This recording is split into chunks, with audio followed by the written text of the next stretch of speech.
Hello, everyone, and welcome to another episode of Tell Your Story. I'm your host, Todd Nesloni, the Director of Culture and Strategic Leadership at TEPSA. And each episode, I look to bring you a different guest who has encouraged, inspired, or challenged me in one way or another and bring them on to share some of their story in hopes that it inspires you to tell some of yours. I'm thrilled this week to have my friend and special guest, Christal Calhoun. Christal, tell everybody kind of who you are and what you do.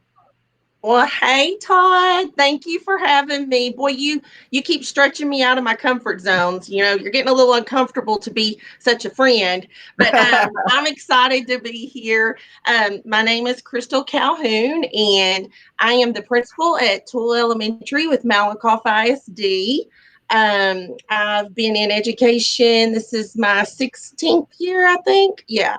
And what's really cool is first I was a mom, and then I was a para, and then I taught kinder, and then I taught fourth, and then now I've been a principal. This would be my 8th year that You I've know, finished. that's what I always love about your story is you truly came up like through the ranks and got experience in these different things that I think really gives you a unique perspective as an administrator now. But, going back a little bit, when I start with an interview educators, I always like to think, there's two kinds of educators. One who they were teaching their dolls when they were little. They always knew they would be a teacher. And another one who was like, I didn't know that until I fell into it and then fell in love. When did you kind of know that teaching was your path? I just think if I now being at the age I am now, and I just had a birthday, so yeah, I should be wise. But anyway, looking at it now, back at my childhood, it's like, Doug, you should have known this. But that's not how it happened for me. I was married, and I had a daughter. I have a daughter still, but my daughter and my son was a baby, and I went through a really hard time. Our whole family did, of a divorce. And the only in my family to have a divorce, so there was no guidebook to understand how to deal with it. And Yeah. I just remember someone saying to me, you know what, you can stay on this road, because I was a stay-at-home mom, and so everything just had to start for me at that time. Yeah. And in saying all of that, as a kid, I did play teacher, and we would clean out my big closet, and I would be the teacher, and I was a mean teacher, okay, as a kid. Well, maybe as a teacher too, but no, I'm just kidding. And then over time we get tired of playing that, and I would play it. We would play, and I would be the principal. Mhm. And so, life just carries you a different way sometimes. And so, my dreams didn't start to develop, and I didn't start to think about, what gifts and talents has God given me that I could use to bless other people, Right. until my life hit rock bottom. Mhm. And so at that time, as a single mom, I started college, and then I worked as a para while I was doing that as well. And then now I'm here. So I taught church. I taught some kid Sunday school, VBS, those kind of things. But I think I was probably a little naive, Right. because to look now, I can say, wow, I should have known that, but I didn't Yeah. know that. Well, you mentioned another part of your story in there, and I don't think anybody grows up and dreams of being a single mother or anything like that, but that was the hand that you were dealt, and at some point during that, you decide that you have the emotional wherewithal to go to college while raising kids. Was there like a breaking point where you were like, I have to take control, I have to do this not only for my own mental health and financial stability, but for my kids that I'm raising too? Have you ever heard, like sometimes you just have to step. You just have to, you have Mhm. no clue how it's going to work. You can see 5,000 reasons why it's not, Yeah. but you take that first step. And I remember to this day going and sitting in the junior college, and seeing all these kids in there, and thinking, wow, why didn't I? Why didn't I? And so, but for me, it was life changing. And here I was left being the one role model that my children would have. Mhm. And, I am a mama. I'm a mama at heart. Yeah. And so it was an awesome opportunity to be an example to them. Yeah. And so, sometimes people start college and they don't know where they're headed and they're young, Mhm. but I had the world needing this. It Yeah. wasn't me, it was my whole world, and that would be my kids. Yeah. And, it was hard. I Mhm. remember having to get them to bed on time because I had to study. And, Mhm. they didn't know. And, I needed to finish quick so I could make a living quick because I had no child support. And so to make the living quicker, that meant that I went to the dean each semester and asked to take Mhm. extra hours. And my grades were so great that gave me extra scholarships. Right. So there were actual semesters that the kids know this now, but they didn't at the time, that we lived off of the extra money I made because of my grades. Oh, wow. And so God has a way, and even when you think you can't, he Mhm. fixes it. Well, I've talked to you off camera as well. I mean, we're friends. We've had these conversations before, and there's pieces of your story that are so reminiscent of my mother's story and her going through a painful divorce and then deciding at some point that she needed to go back to school to kind of do her dreams while my brother and I were in school as well and trying to work those multiple jobs. And I always remember her talking about, once I was older, she's sitting down with my brother and I and talking about how one of the biggest struggles that she had was after her divorce and making that decision to go into college was really dealing with, am I good enough to be what I want to be? Am I good enough to think that I deserve a career like this, with all the other things that I've been through? Did you find yourself kind of battling those same emotions? You know, I, my staff knows this, my family knows this, my closest people do, but I still battle that to this day. I shared with my staff a couple of weeks ago on our happy hour. And I was telling them about one time Haley had broken her leg, and she got this round little sticker, and it said "You're awesome." And I took it off and I put it on the wall behind my washing machine, and that was there for probably about 6 years. Before one day I looked at it and I said, I Mhm. am awesome. Now I'll tell you right now, no award, no awesome moment, no success story can put in your heart, what you deal with daily to get through things, And maybe on the outside, other people do this, but I probably look a lot more confident and Mhm. probably sound a lot more confident. And people would think I would have reasons to be more confident. But I battle it every time I do something. I battle butterflies, I battle doubts, I battle, you know, um, oh, I shouldn't do that. I can't do that. Yeah. Oh, everybody else is better, you Mhm. know. And sometimes, as I've gotten older, I feel like I've really started to work through those things. And, sometimes it comes from your childhood. Mhm. Sometimes there's a pecking order in your Mhm. family, Yeah. that says, oh, you're not supposed to be the smart kid. Well, I wasn't supposed to be the smart kid. I was, I Mhm. had some other role. But when we talk about how a kid in a classroom can have one negative moment and how many positive ones that it Mhm. takes to get past that, I really identify with those kids a lot because I had those. I had some, great Right. teachers, but as a student, I pull up a lot of that when I'm dealing with kids and I'm dealing with Mhm. decisions because I didn't have the ideal, you Mhm. know, um, student life. And so that carried on to the rest of my life. But now, you do it afraid. Mhm. What if I don't want to be at a place that says, well, everything she did was safe? Mhm. I want it to be, look at the risk she took.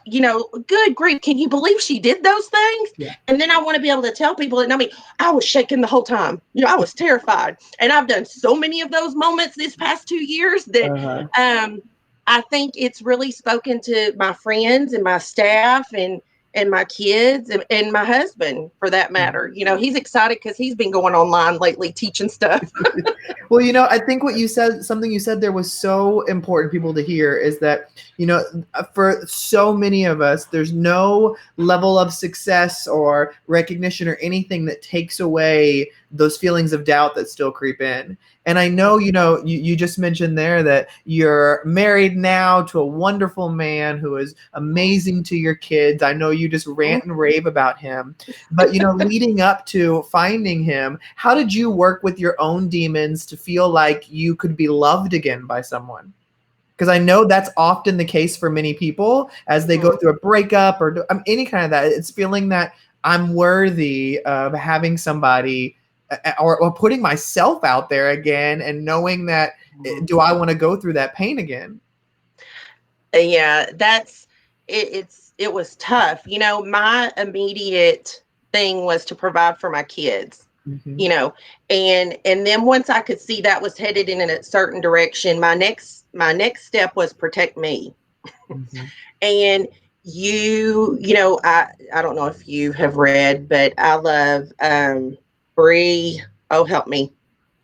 It'll come to me in a minute. I love her that much. Good Brene grief. Brown? Yeah, Brene Brown. Thank you. And she talks about being vulnerable. Mm-hmm. And to me that word has always meant at risk, bad, close yourself off. But I think my relationship with God got so strong Mm-hmm. and unbelievable that the worst time in my life became the best Mm-hmm. moment of my life. And I'm telling you, there are times that I can think back to how close I felt versus at now, but Mm-hmm. you grow, just like with teachers, the first year teacher, you're in there, you're working with them, you're building them up, you're telling them they can do it, and you're holding back on some things because you don't want to overwhelm them, but that next year you're like, okay, Chica, you can handle a little more. Here we go, and you start doing a little more. I think God does that with your relationship. And I had an extremely intimate relationship with God. Mm-hmm. And that is what built me up. And Right. that is what sustained me. So I Right. was not looking for someone. And I'd been divorced for a while and I had not dated at all. Uh-huh. And I went to this divorce recovery group. And I went in there and there was a lot of people. Well, a couple classes later, there wasn't that many people. And a couple classes later, there wasn't that many people. Well, it was really weird because at the end, some of those people started coming back. And I found out they went and got relationships, and I was like, you people are crazy. Y'all need to calm down. And so I had no desire. But that is when the very last one, we all got together and we piled up in cars and we went to eat in Tyler. Mm-hmm. And of course, everybody piled up in cars and I didn't have anybody. And guess who I got in the truck with? My husband, Ben. So, and it wasn't till we were about 10 minutes down the road and I went, God, you're not funny. This is Uh-huh. not funny. I didn't realize I was in the truck with a single man. So it was really a funny story. But I didn't want to have anything to do with him and he pursued me forever. And because he had been hurt, Mm-hmm. he understood how much time it Right. took. Right. And he knew. And my kids didn't bond with him for 2 years because my goal was to protect them. Right. And I just knew that God wouldn't give me somebody that wouldn't be on my same timeline. So Right. and I tell this story a lot. I've told it with teachers that have went through divorces and staff members. I share with parents that come in and tell me their story. And never would I have dreamed that my story could help somebody else's story. And isn't that what you want in life? Mm-hmm. You want to learn so much from any obstacle you're in that somebody else, if they'll listen to you, can benefit from it. you Right. know? Well, and that's what I find so powerful. And, as I do so many of these tell your stories, I'm reminded that again and again, that even our most, what we see as insignificant moments, when you speak them out loud around others, it often can speak to somebody in really unexpected ways and really open doors for people to feel less alone. Because in our hardest moments, that's when we feel the most alone. Like nobody else gets this, nobody else has been Mm-hmm. there. And I Mm-hmm. think the more we share, the more powerful that is. And Mm-hmm. so, Christal, I want to kind of switch gears here for a second. because last year you got selected as the Texas Principal of the Year for the National Distinguished Principal thing through NASP, and I know that was such a big, I mean, that's such an accomplishment and an honor. But I know, like we talked about earlier, you don't do your job seeking those things out, and when they do happen, you're like, what the heck, me? Like, there's a lot of people doing some other crazy stuff. But now that has had some time to sink in, and I know that they're going to be announcing the new person sometime here soon. And so when you reflect over your time, what has been the most powerful thing to come from that experience? Well, one night, it was my husband and me and my daughter, and we were in my bedroom, and they heard my voice change, and they came back there to see what was wrong, because this is my voice at any time, anybody that knows me, and I just lost it, and I had a meltdown moment, you know, just something that can be so much. And remember, I constantly battle the moment of, oh, why me? Oh, somebody else, or oh, maybe I didn't do that right, And it just was so much, and it really pushed me to believe more in myself, you know. And what I'd always seen when I'd stand back and see, like at TEPSA in the summer conference, and you would see these principals with awards, and I would just look at them like with a awe, like, oh my gosh, wow, she's Yeah. so good, and oh, he's amazing. Did you hear him speak? And I surround myself with those kinds of people, and TEPSA gives that to me a lot.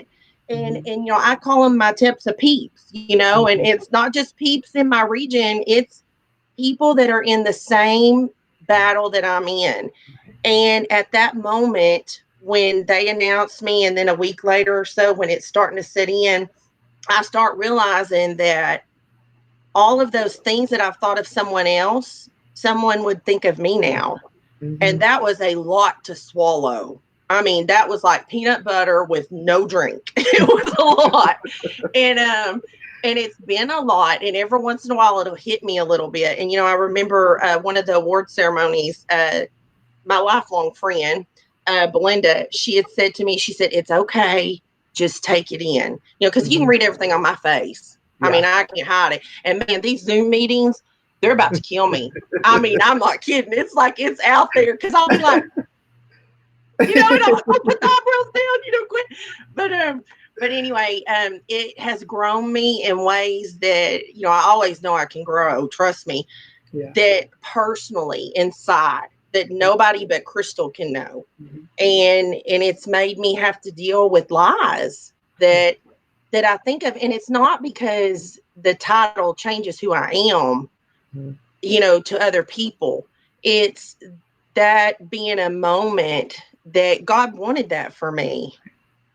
He wanted that for me. That's crazy. That's huge. And to be in education, as a teacher, I was like, oh, I'm going to impact all these kids. This is going to be so awesome. I'm going to be a fun teacher. We're going to do all kinds of stuff. We're going to sing Peanut Butter at the bottom of every day. We're going to, clap. They're going to love me. This is going to be great. And then principal comes, and I'm like, oh my gosh, I can spoil my staff. I can do things for the community, and I'm like, oh my gosh, and so that just went to another level too.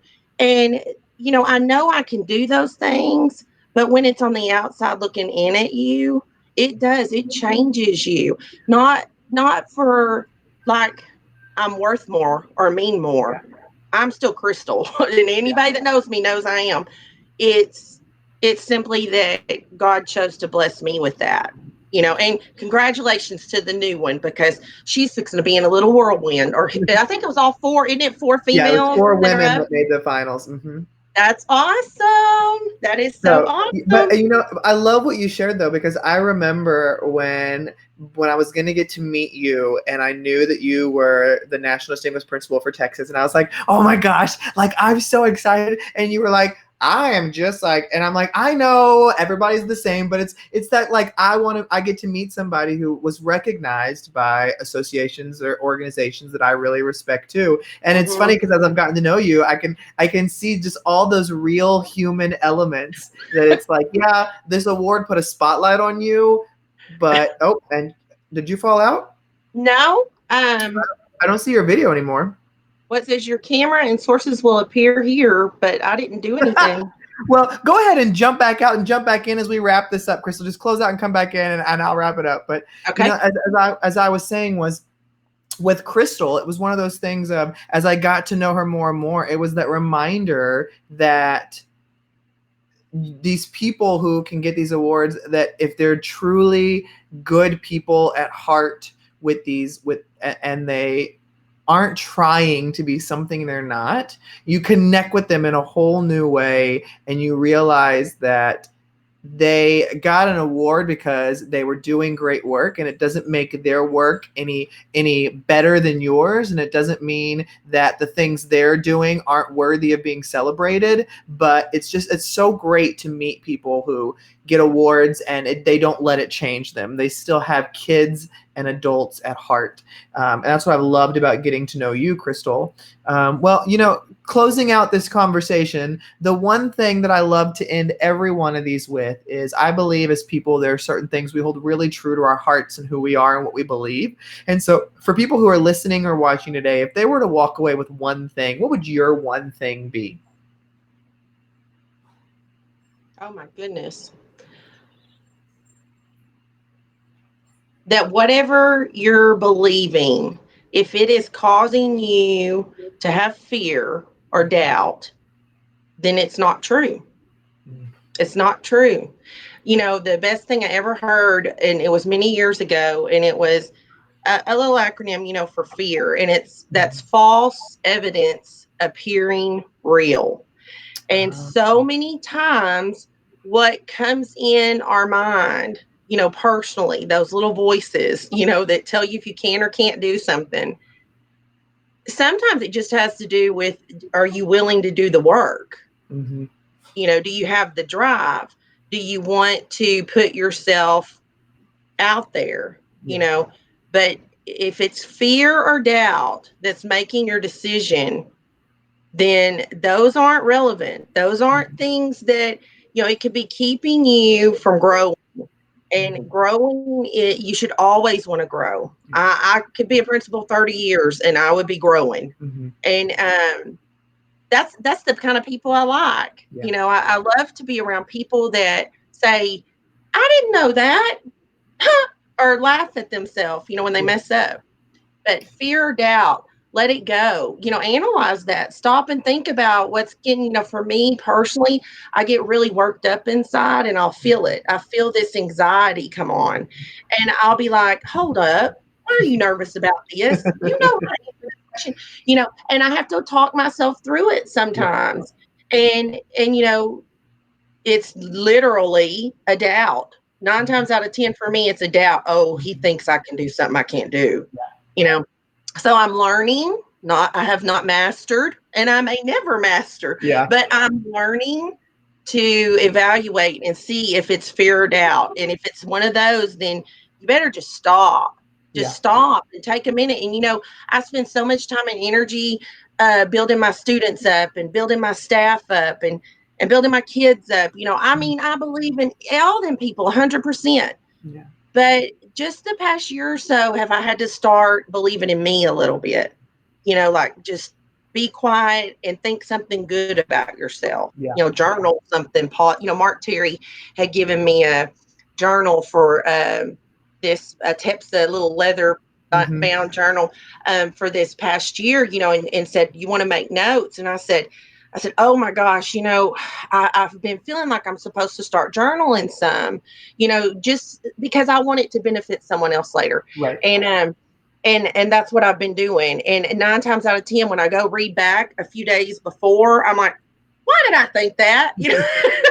So I'm proving that I should not believe my doubts and my Yeah. fears. So I just want people to have strength enough to Go for it. Go big or go home. I say I that to a love lot it. of people. Go big or go Well, home. but I love the acronym you shared for fear: false evidence appearing real. I never that just really resonated with me. Well, Christal, you know that I just think you are amazing and wonderful and such a sweet, kind-hearted person. And so thank you so much for agreeing to come on and tell your story today. Thank you, Todd. Bye. I love And you, thank you. TES. I gotta give a shout out to my staff. It's Staff Appreciation Week, and this is our happy hour. Look, that's our little disco light, Oh and my goodness. it's on paper towel. Just Uh-huh. noticed. Anyway, I love you, Tool Elementary. You're amazing, and you're the best staff in the world. Okay, I feel There we better. go. And thank you everybody else for listening or watching another episode of Tell Your Story. Remember, you can check out past episodes on iTunes, Spotify, SoundCloud, YouTube, wherever you get it, it's there. I hope today's conversation with Christal has encouraged you to get out there and tell your story because every story matters.